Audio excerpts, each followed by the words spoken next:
research project on the increased presence of factory farms and the continued effect of agriculture on Wisconsin's water.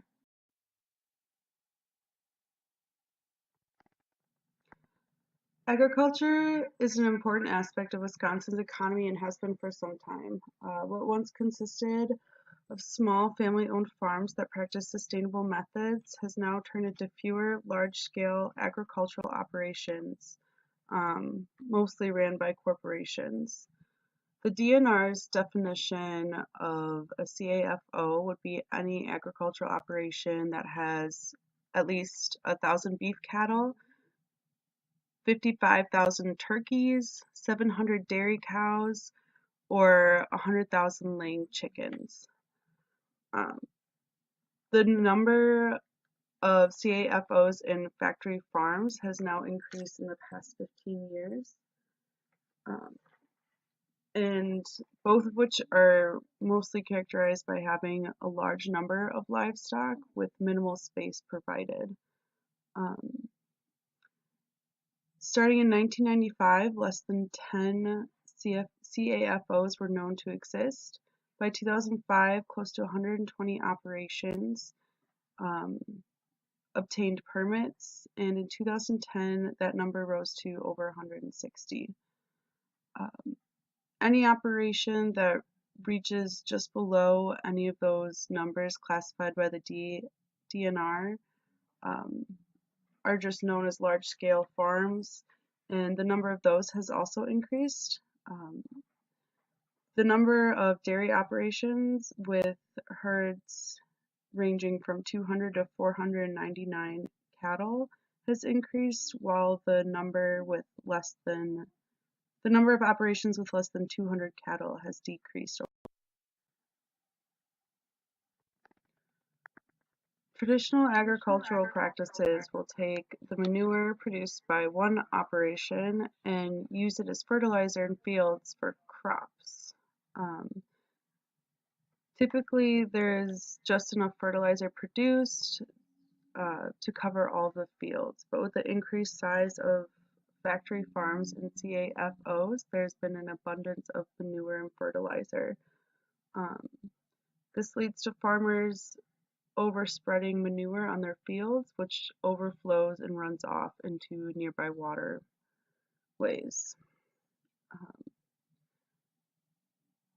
A single cow can produce 150 pounds of manure per day, so even operations that are just shy of the CAFO standards, let's say 650 cattle, could produce nearly 97,500 pounds of manure per day.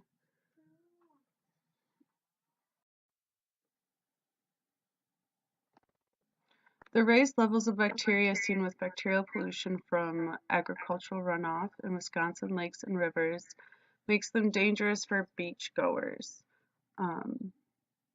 In 2009, 7% of Wisconsin's 192 beaches that border the Great Lakes were tested positive for bacterial pollution. It is determined that certain levels of bacteria are unsafe for human exposure and can impose danger to humans through contact or ingestion.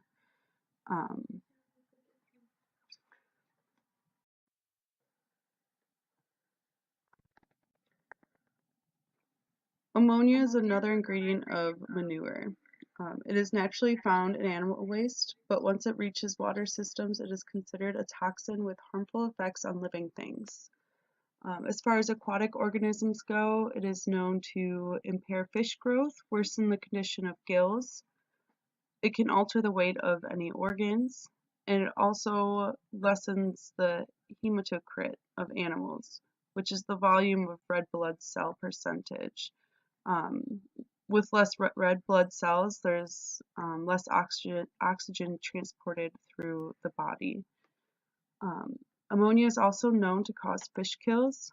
The Wisconsin DNR received 59 incident reports where manure ended up in nearby water bodies. Over a dozen of those reports were known to lead to fish kills.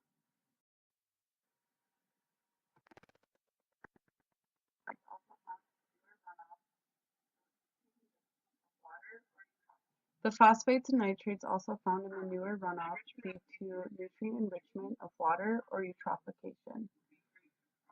The enrichment of these inorganic nutrients on land would be great for crop growth, but once they reach bodies of water, it disrupts the ecological balance between plants and organisms. The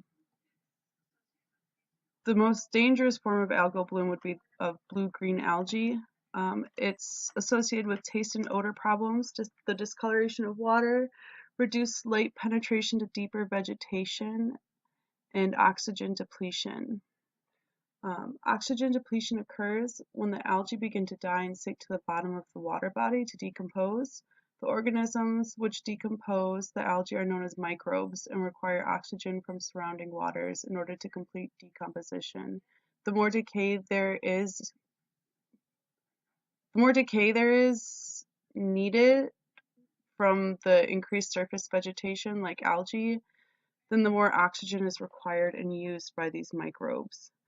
This leaves very little oxygen for the remaining organisms.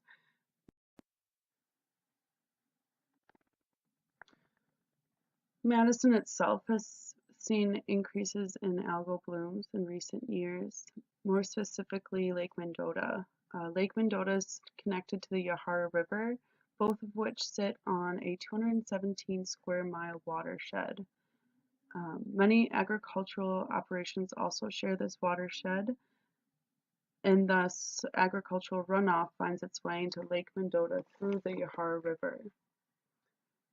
Because of this, Lake Mendota has seen extensive deterioration of species from ecological changes caused by these pollutants from surrounding farms. They have essentially altered the ecology of Lake Mendota and have also led to subsequent blooms of blue-green algae. Native plant species like wild celery, water crowfoot, slender naiad, muskgrass, some of which are located to the right here in these pictures, have all vanished, along with some species of fish, including banded killifish, black-chinned shiner, and the black-striped top minnow. The loss of any species is ultimately a loss to an ecosystem's biological diversity, which is not good and an indicator of the system's overall ecological health. The harmful effects of factory farms and CAFOs is not only well known, but has also been allowed to flourish in recent years.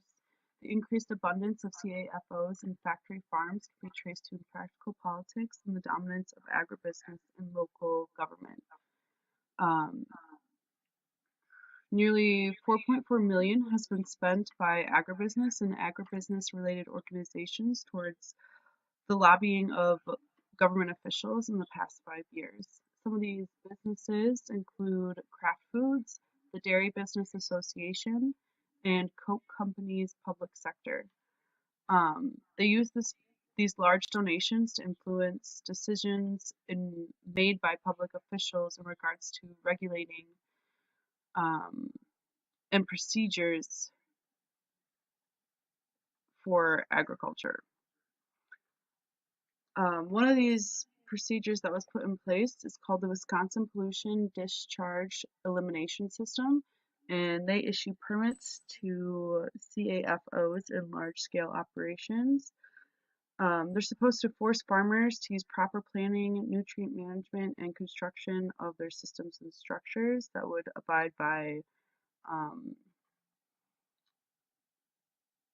if the very low criterion set by these permits are violated. There's also little discourse or discussion for any improvement or reevaluation of these permits.